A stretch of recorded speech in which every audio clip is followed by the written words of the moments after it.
I was 5 when I was sent to the Mercy Primary School in Belfast. It was outside of our parish. We had a parish school, a Catholic parish school, but my parents chose to send me to the Mercy nuns for a variety of reasons. One, because they had a huge reputation as educators. Two, because unlike many other schools in Northern Ireland, they also taught Irish, which you couldn't take for granted in any school, in Catholic schools in Northern Ireland at the time.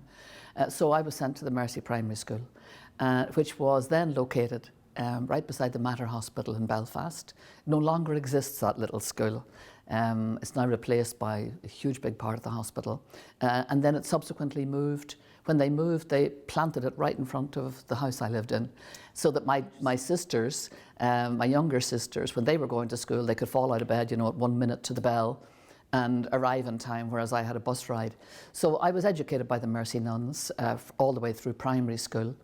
And then they were a mixture in those days. Our headmistress was a really tough cookie, ridiculously tough, because in those days, we were routinely subjected to fairly severe corporal punishment for the most minor infractions. So I have to say my days in Mercy were mostly characterised by terror, but offset by wonderful people. Also, there were some wonderful nuns there.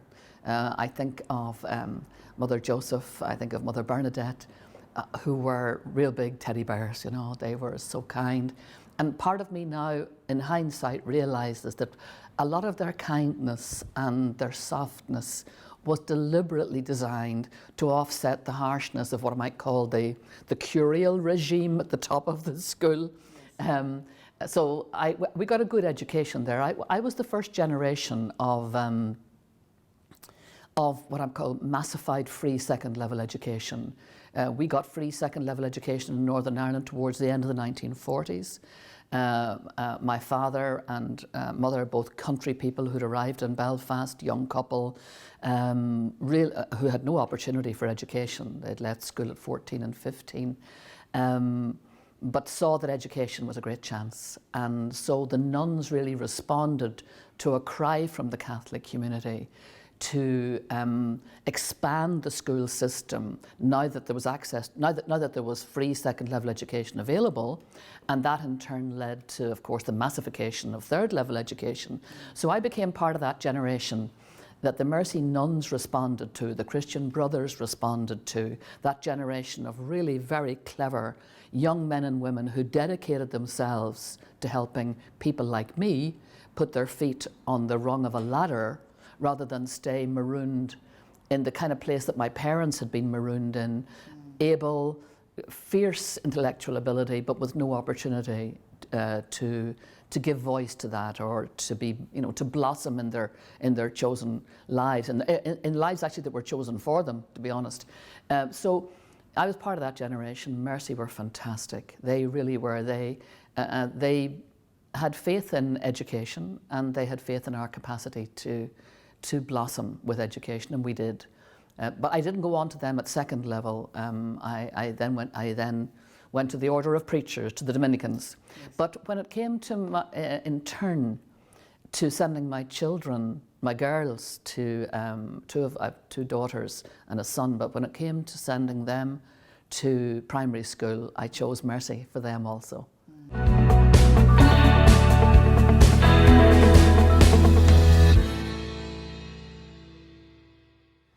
I think the theme is timely. I think the days of silence have been suffocating, wasteful of human talent. They have drained trust from the church, and in some ways too, you could say they have drained credibility for a whole generation. I look at people like my mother's generation. She's one of 11 children. I'm the oldest of 9, very devout, daily mass goers. Now looking at the church that they introduced us to, that they put a huge effort into raising us in that faith, and I'm not sure they still have faith in it anymore. And one of the reasons they don't have faith, and I'm talking about structure rather than Christ now. Faith in Christ remains strong. Faith in the gospel remains strong. Spirituality, religiosity, not piousness now, which in the past might have been made in a sense, the test of one's Christian credentials, how pious you were.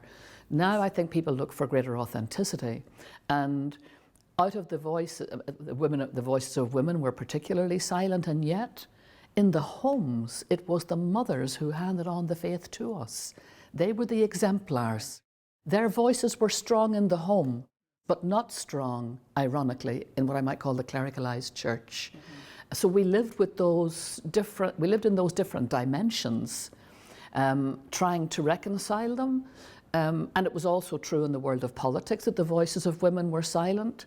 It was true not so much in community. In community, women were still strong. They were the people who drove the community-based organizations. So we're now really at a time, I think, when people are demanding to hear the voices of women, the authentic voices of women, the powerful voices of women right the way through the whole panoply of life, including in the church. And we're much more, I think partly thanks to education, we're able to interrogate structures now in a way that we weren't when all that was demanded from us was what I might call blind obedience. And blind obedience was easier when people didn't have the tool of education, and in particular the confident voice that comes from education. So ironically, I often think that it was the Mercy nuns and the Dominican nuns who helped to give me my voice, and the voice of many women and good men now who are interrogating the structures around us and saying, hang on a minute, these structures are skewed, they are dysfunctional, they exclude women. Why do they do that? Well, we know that it's largely a feature of history and attitudes embedded, deeply embedded, that have yet to be dismantled. And the same would be true, for example, if we were to turn our minds to the kind of groups who are excluded and have been traditionally excluded, again, not just from the church, but from society and through politics and through structures. I think particularly of the LGBTI community, who have been so tragically excluded and who lived such sad, and many of them living such desperately sad, lonely lives. I think of the kids who at 13 or 14 discovered they were gay, and that is a discovery, not a decision. It's a discovery, as I know from my own son, as I know from my own brother, as I know from 40 years working with the gay community. And I know the loneliness of lives, and in particular, lives lived in a faith system that was part and parcel of what excluded them, that told them that they were to be excluded, that told them that they were unnatural in some way, that this was not how God made them. And I think of the suffering that so many of them have endured. And I also think of my church.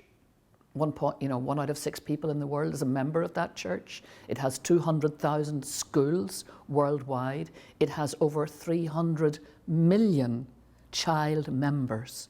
Over 300 million children are members of the Catholic Church. That is one powerful institution. And so I look at the conduits coming from the magisterium, because at the end of the day, its structure is such that what is believed in, its doctrines, its teachings, come from an essentially male-dominated core, a magisterium which is entirely male-constructed, entirely male-explained, and then delivered from the top downwards. And so I think of the women, I think of the excluded groups like LGBTI, who are the recipients of this, and who hear it and who internalize it, as we all do, and then find themselves stuck in or constrained by these structures that honestly at times feel like being in a coffin.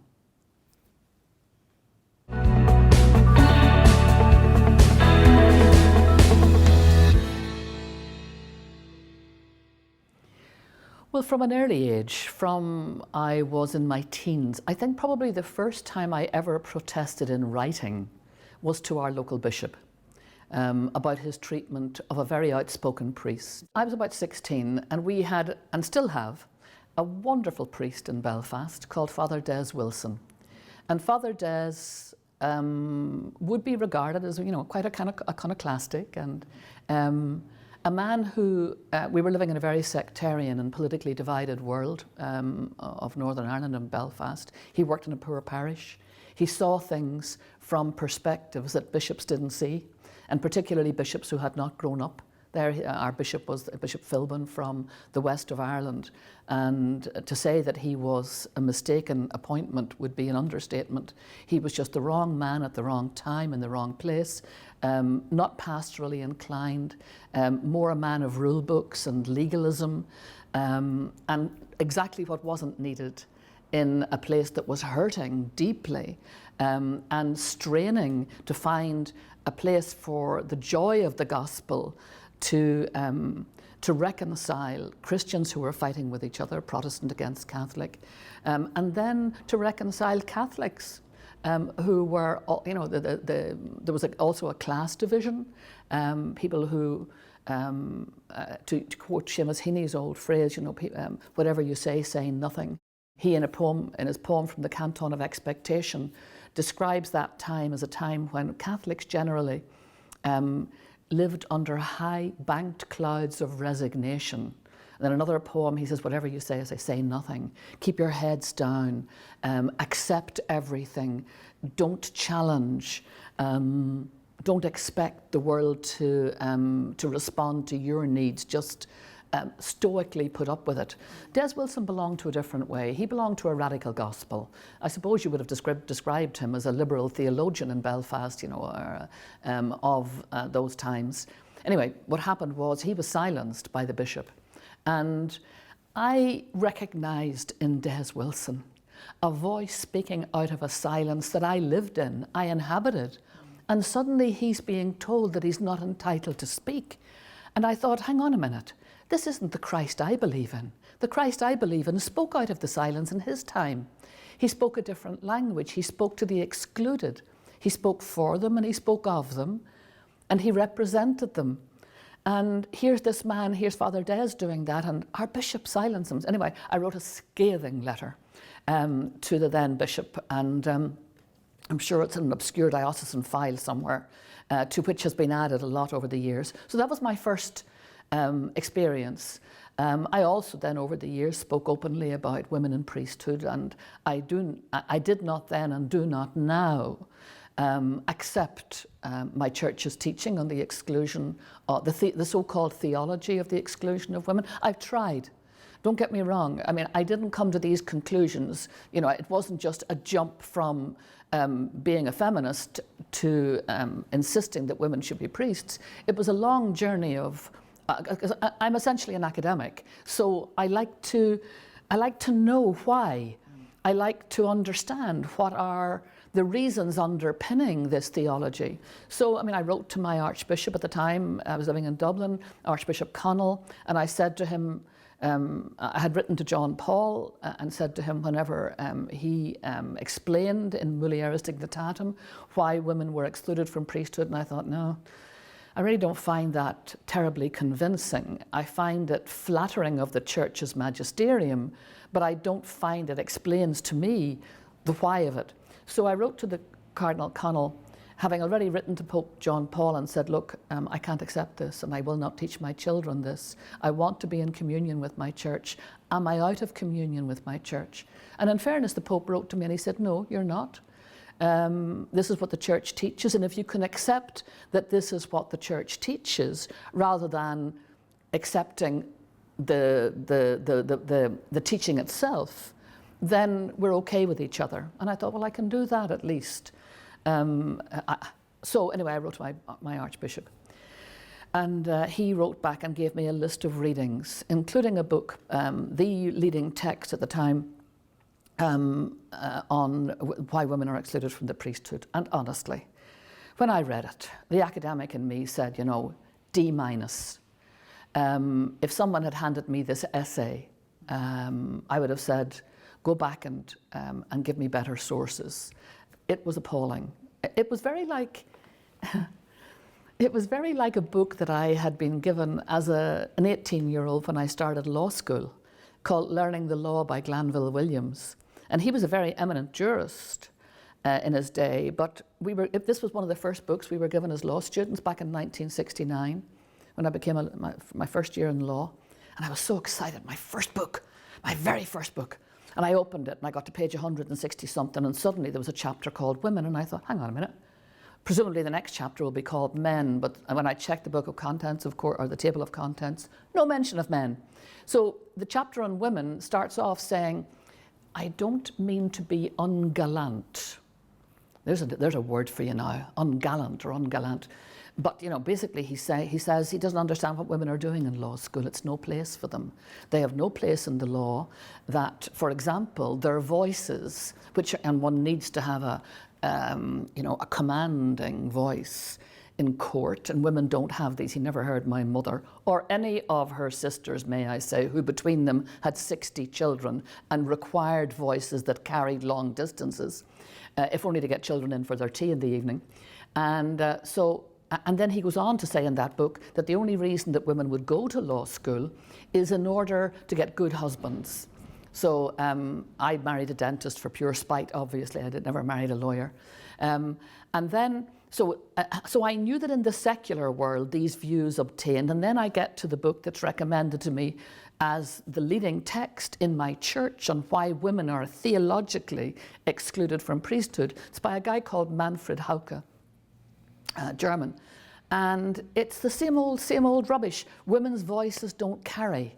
Seriously, Manfred, honestly, those days are gone, that we can say that kind of rubbish and regard it as a theological argument for the exclusion of women from priesthood. And anyway, a whole list of arguments that I looked at, and I thought any one of them are thin, they are slim, they are easily subverted by decent scholarship, and have been time and time again, my church, and I'm talking here about the governing clerical church, not the people of God. The people of God have long since made up their mind on these issues, and they've made up their mind that their church is largely wrong. They're the clerical church, the decision-making church, that bunker occupied by a tiny, tiny number of clericalized males, that they're wrong on this. So anyway, I got into that argument, and I became an advocate for women in priesthood. But more importantly even than that, it started off not just about women in priesthood, about women in decision making. I looked at the structure of my church and I couldn't see any place where they were in decisions, and yet I, as a Mercy girl, had been raised in the Catherine Macaulay tradition. And I knew about Nan O'Neill, I knew about Mary Ward, I knew Catherine, I knew about these extraordinary powerhouses of women who, given no other opportunity to shine, given no other opportunity to be decision makers, had, out of the silent spaces of the poor, created their own space, their own powerful space, mainly as educators and mainly as people who offered the hand of welfare or the hand of healthcare to people whose lives were lived in obscurity, the most overlooked of people. And so I came from that tradition, and that's where Catherine Macaulay shines, Nan O'Neill shines, Mary Ward shines. These were women of true power who, if you look at their lives, where were women politically? They were nowhere. Where were they educationally? Unless they were reasonably well-to-do, they were nowhere. Even if they were well-to-do, they were nowhere. They were regarded as only having a role in the narrow domestic sphere. And don't get me wrong, the narrow domestic sphere is a good space. It's a space where, you have the nurturing of family, you have the raising of children, you have the most wonderful opportunity to showcase good relationships. But so often in that narrow domestic sphere, those relationships were skewed and dysfunctional.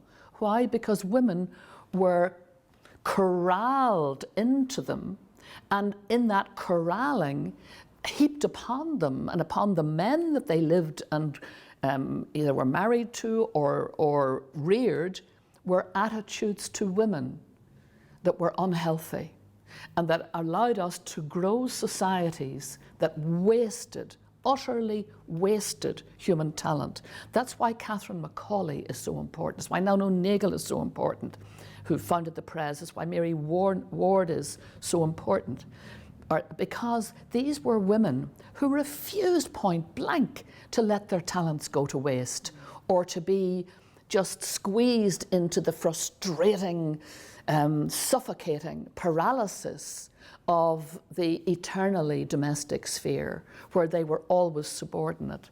And I look at a document like Casti Connubii in the 1930s, written by Pius XI, that tells us that the very idea of the equality of women with men is madness. Is madness, you know. That's 1930, not that long ago. That's my mother's day, it's my grandmother's day. And that's what they grew up with, that's what they had to cope with. And we now have to, our job is to dismantle that and to understand it is not yet dismantled. In the political sphere, we have done a fairly good job of dismantling a lot of it.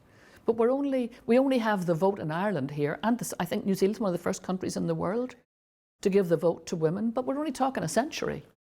A century is not a long time in human history. We're not sitting too far here from Trinity College in Dublin.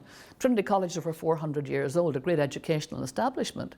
But at the turn of the 20th century, the provost of Trinity College was utterly opposed to allowing women to enter into third level education. He said that they would be a danger to the men.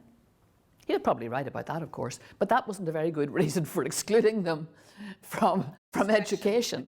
But he couldn't see the point in educating women. Yeah. And for a long time, that was the case. It is still the case in many cultures in the world, where the very idea of educating women is anathema. And so they don't get that opportunity. And they are corralled and they are clothed in ways that make them insignificant and treat them as insignificant. So for me, you know, we've done a lot by way of dismantling that ancient architecture of embedded misogyny. But there are still places, and my church, the Roman Catholic Church, is one of the big bastions, not the only one. Many of the faith systems are the same. Islam, also, the Islamic society is this. I don't know enough about it, but I do know enough about my own, because I've made it my business to find out about it. Structurally, my church has not grown up with the championing of women. And I find that tragic because it reflects on Christ. It's not the Christ I believe in. He was a champion of women. He gave to women the story of the resurrection. He trusted them with it in a way he didn't trust men with it. But when I was growing up, that story of the women who went to the tomb was almost routinely overlooked.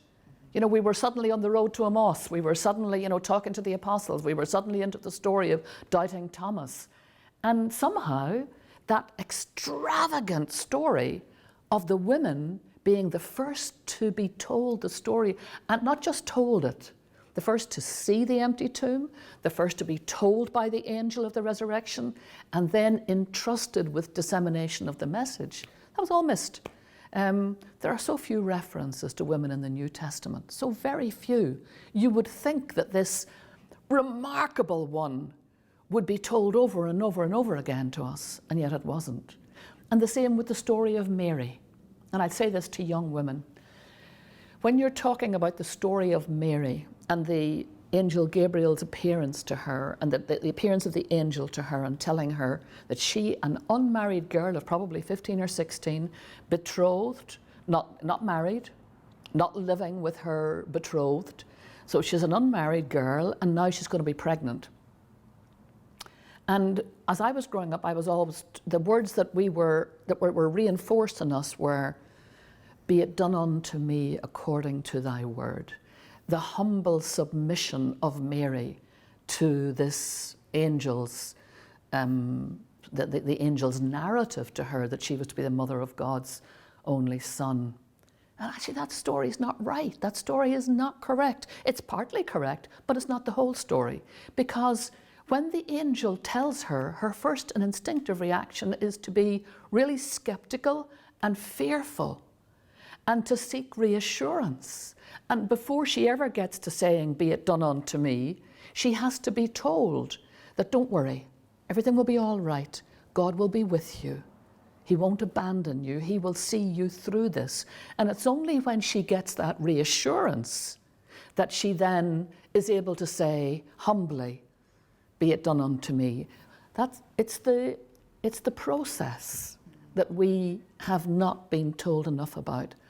And that process should empower us to ask questions, to seek reassurance, and to seek it from our sacred pastors, to ask them when they tell us this is what you must believe, to be able to say, "Hang on a minute, why? Explain to me why now. Where did that come from? Who's saying this? How did we get there? Are you sure this is right? Could this possibly be wrong?" Because Mary, in a sense, was asking all those questions. And so in our time as women, Mary should be a source of empowerment to us to interrogate, to question, to be advocates for a questioning, querulous kind of church. The days of passive obedience have not served us well. Not served us well. We only have to look at the victims of abuse to understand what happens when in silence, in passive silence, you hand over to authority, all authority, and you deprive yourself of the questioning voice. You make victims of your brothers, your sisters, yourself, and they live lives of abject misery until something propels them out of the silence to speak. And thankfully we now live in a time when people speak and we hear their pain and their suffering, and then we realize that passive obedience was a trick to create spaces in which predators could operate with impunity. And we have to make sure our job as followers of Mary, as followers of Christ, is to be the person who says, "Hang on a minute, no, you can't do that. I'm going to ask the question that will not allow you to use the cover of silence anymore."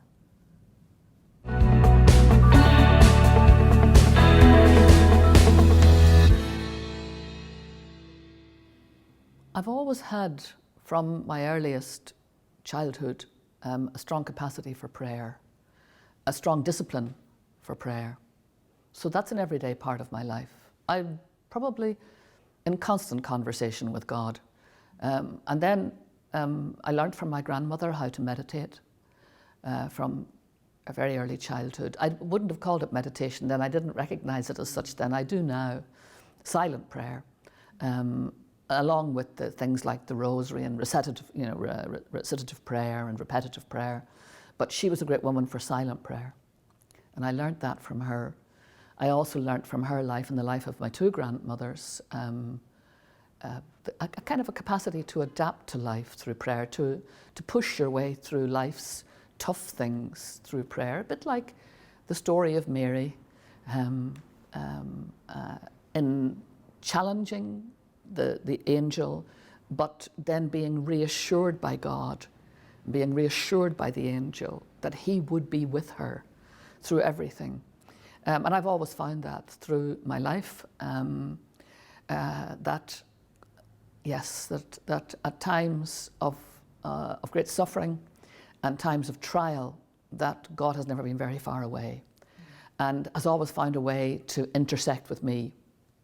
And I have to say that, because I wish I didn't have to. It would be so much easier, and I wouldn't sound like an idiot, and I wouldn't sound like a lunatic in certain companies by saying that sort of thing.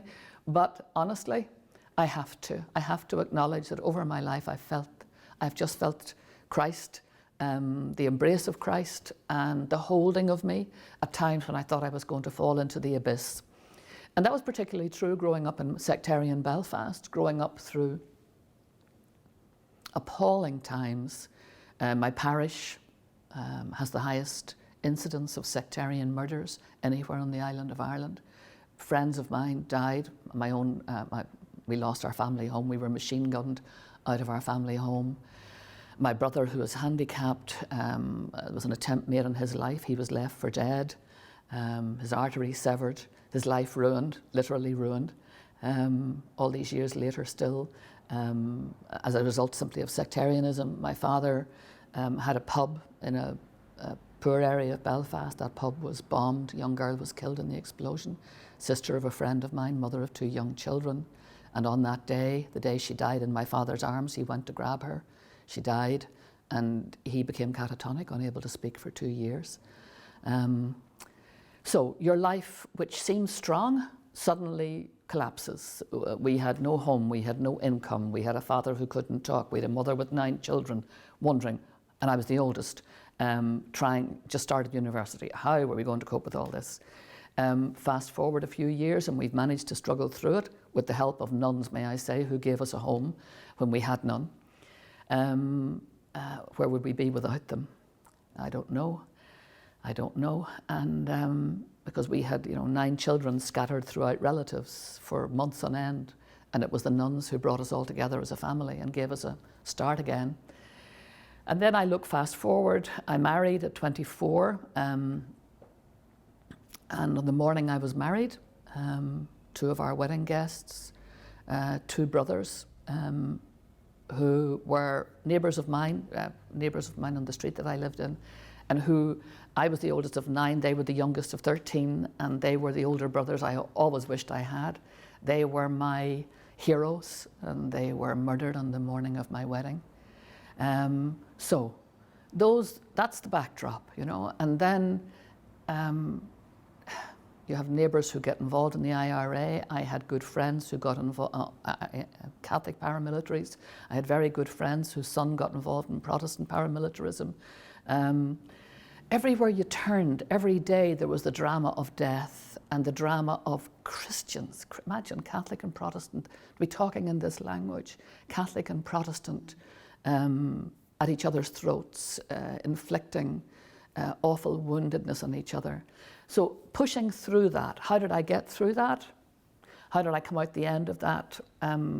Determined, as I have increasingly became determined, that the only way through this was forgiveness, was love, was dialogue with those from whom we were estranged. I could see no other way. Others thought that violence could solve it. I never could see that myself. I just thought it kept things churning, unresolved, and kept creating more victims and more anger and more frustration and more vengeance. So somewhere along that line, I prayed my way through those things. And I still pray my way through those things. And that's been, it was the discipline of prayer, honestly, that stays with me. And that's what keeps me in my church, even though at times my clericalized, curialized, church really offends me and has hurt me.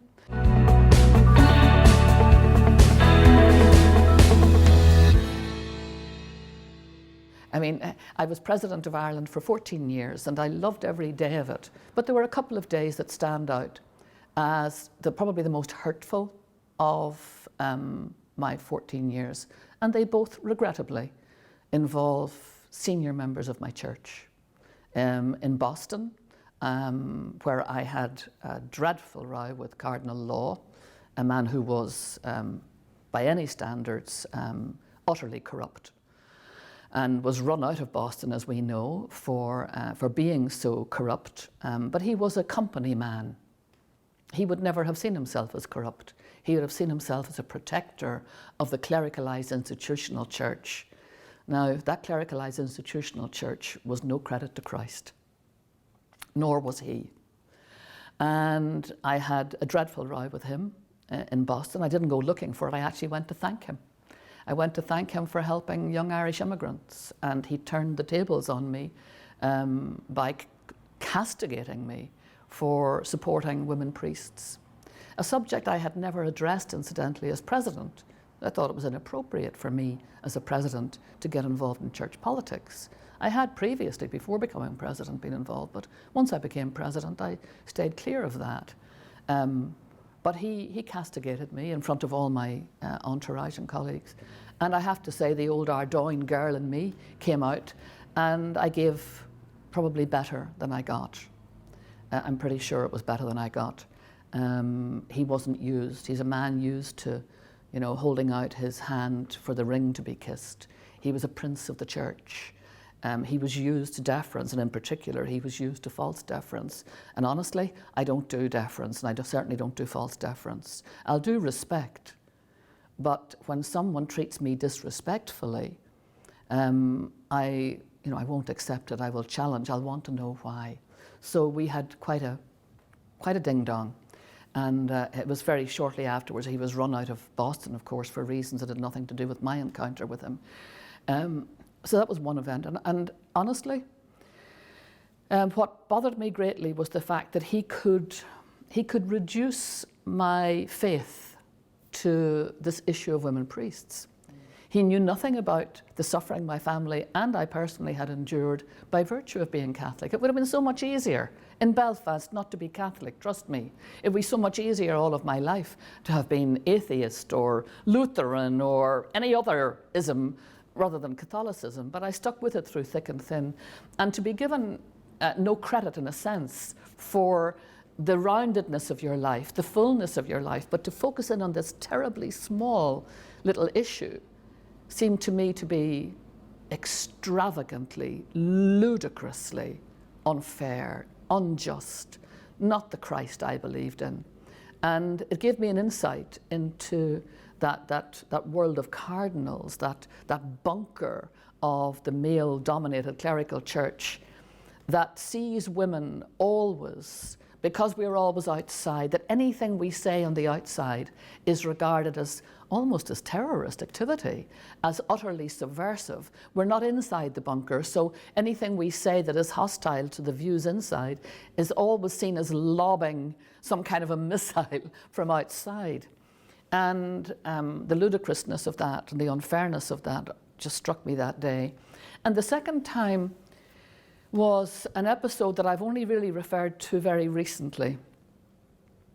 And that was an episode with Pope John Paul II. I went to meet him after the episode with Cardinal Law, and I don't think that they're unrelated. These guys do talk to each other, or did talk to each other. They're bosom pals in a way that we would never be bosom pals with them. Anyway, I went to see John Paul on an official visit with my husband and diplomats and kind of an entourage of people. And when we arrived, the Pope was standing waiting for us. I was the first in the delegation, and normally, his assistant, who was now Cardinal Harvey, then Archbishop Harvey, would have introduced me, saying, "This is, President McAleese." But before he got to say that, as he was about to say it, the Pope reached right across me, ignored me completely, and reached across to my husband and went to shake, put his hand out for my husband to shake. And at the same time, he said to him, "Would you not prefer to be President of Ireland rather than married to the President of Ireland?" Now, my husband suddenly became the one-armed man. He hid his hand. He knew, I can't shake this man's hand. My wife, is probably more important at this moment than God and the Pope. So he didn't give his hand. And my husband, like all of the delegation, were just shocked.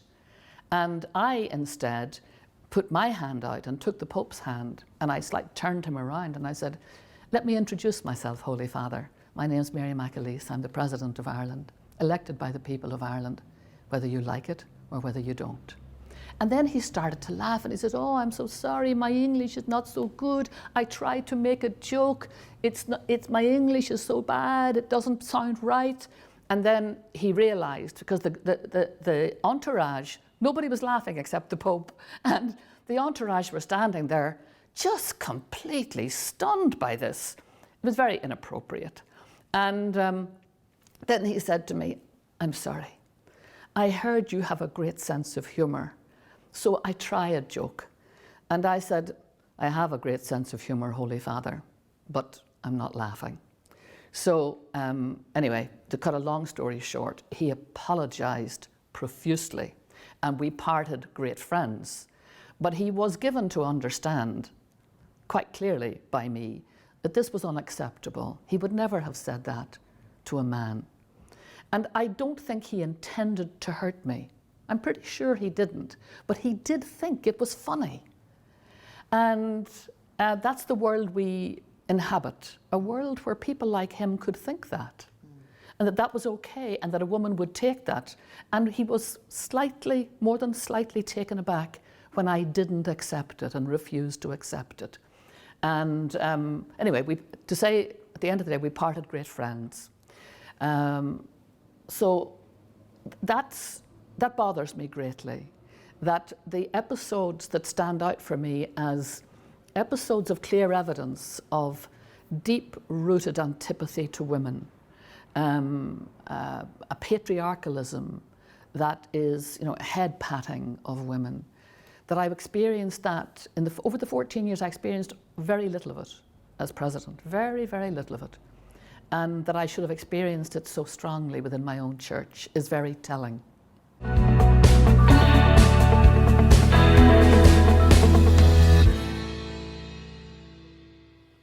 I think the first thing is to ask yourself, what is it about the Christian gospel that appeals to you? Are you committed to it? Are you committed to Christ? And what are the values then that flow from that? What are those values? And how far are you prepared to go to defend them and stand up for them? In the world that I inhabit currently, there's a tendency to reduce those to being anti-abortion, to being anti-divorce, to being anti-contraception, to being anti-same-sex marriage, same-sex adoption. These are political issues for the most part. These reduce Christ to a series of images I have in my mind of minor politicians. And they do a huge disservice to the gospel. That is not to say that Christians can't have views on these things or imbue their views on those things with Christian values.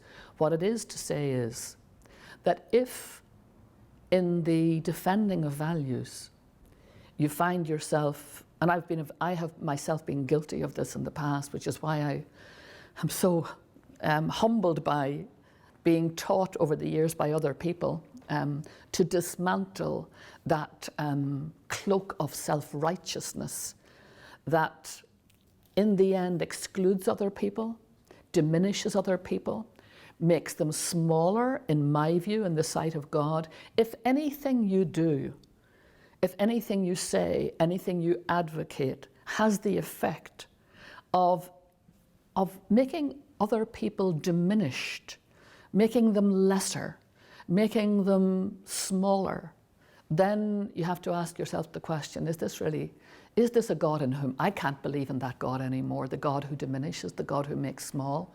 I have a gay son, for example. I know he was made this way by God. I know why, because I reared him.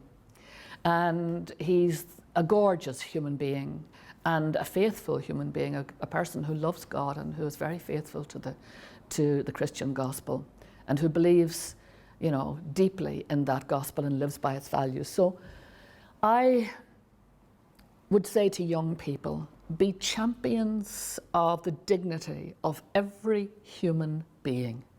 Be champions of their dignity.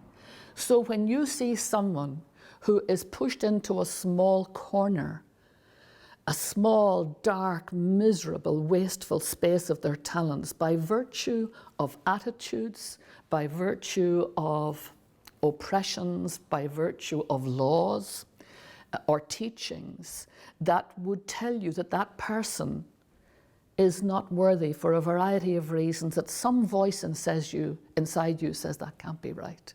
This can't be the voice of Christ. Christ can't be telling us this. Then stand for them, be their friend, be their champion. And if you are that person who feels, who's in that space, trust in the God, of small spaces. The God who inhabits that silence along with you and wants you to speak out of it, to embrace your voice and break the silence that allows predatory things, bad things to happen to good people. That's what I would love our young people to be really courageous, and they are. I look at Ireland, and for me, back in 2015, we had our same-sex marriage referendum. Now, I've been campaigning for gay rights for over 40 years. I'm a founder member of the Campaign for Homosexual Law Reform. Back then, that was about dismantling criminal laws, which still operate in many parts of the world. Anyway, 40 years ago, that's what we started. 40 years later, we get a referendum on same-sex marriage, and it's overwhelmingly endorsed by the Irish people, which means that it's overwhelmingly endorsed by Catholics and Protestants and Jews and atheists, but primarily Catholics, because of course this is a very, very largely Catholic-dominated country. So on the day after that referendum, I'd always over the years heard about this phenomenon that we teach and we learn, this great mystery of grace. You know, in the Catholic tradition, we're introduced to the idea of grace and the mystery of grace, which operates not through anything that we do, but by the mystery of Christ operating in our lives. This wonderful flood of goodness and the embrace of God. I'd always heard about grace, and occasionally in my life I have felt this flood of grace. But on that day in Ireland experienced what I can only call a tsunami of grace. And what bothered me was that so many people who are religious people couldn't see that, couldn't feel that, but so many people did. It was grace operating in our lives. I believed emphatically. I took part in that referendum campaign, advocated during it, believing absolutely that not only was this thing the right thing to do politically, but this was the right thing to do for Christ. And on the day that the referendum results were made known, I never have felt as close to Christ as I did on that day. Never have felt the flood of grace so strong and so buoyant and so beautiful as it was on that day, and many days since. So many times, you know, walking around Ireland, people come up to me, particularly older women and older men, come up to me and just throw their arms around me and say, thank you. And I know that that's what they're talking about, and I also know they're talking out of years of silent suffering. And we who believe in Christ, we should be the champions of ending silent suffering.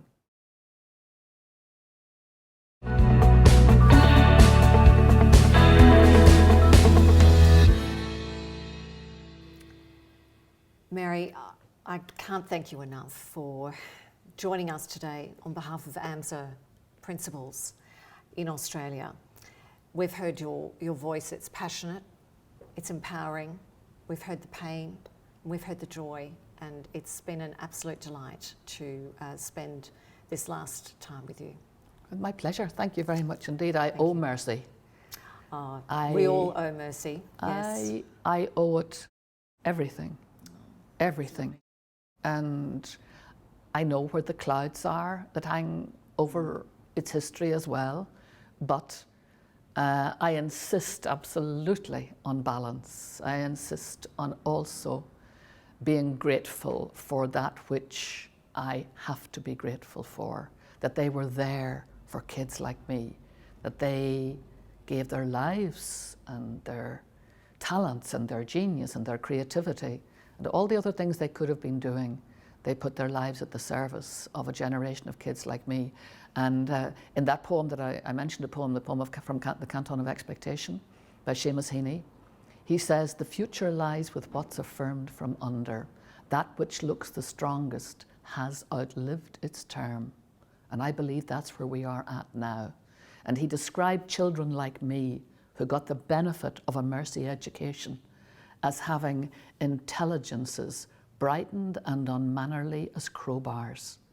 And we have to use our intellect, but also our faith and the grace of God, which is always working through us from our baptism, that grace of God, to be the intellectual, the moral, the spiritual crowbars that remove the obstacles to the fulfillment of Christ's salvation of the world. That's our mission.